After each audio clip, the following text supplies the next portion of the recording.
সরকারের প্রতিষ্ঠানগুলো আক্রান্ত ছিল, বিটিভি আক্রান্ত ছিল, সেতু ভবন আক্রান্ত ছিল, ডেটা সেন্টার আক্রান্ত ছিল, টোল প্লাজা আক্রান্ত ছিল।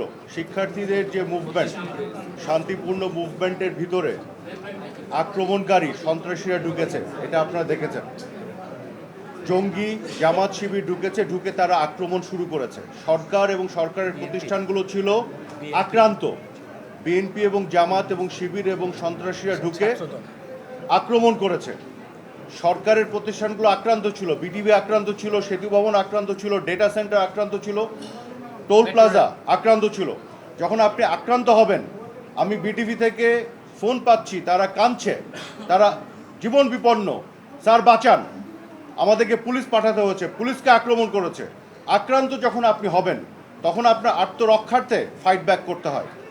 তো যখন আমরা ফাইট ব্যাক করেছি, তখন আক্রমণকারীদেরকে আমরা ফাইট ব্যাক করার ফলে সংঘর্ষ তৈরি হয়েছে।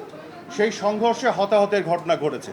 কাজে আমরা বলতে চাই যে হতাহতের ঘটনা ঘটেছে, তার জন্য আক্রমণকারীরা দায়ী, এবং প্রতিটি হতাহতের ঘটনার জন্য আমরা নিন্দা জানাই, দুঃখ প্রকাশ করি, এবং বিচার করে প্রত্যেককে, সে যেই হোক, বিচারের করে সাজার আওতায় আনা হবে। এটি আমাদের সুস্পষ্ট বক্তব্য।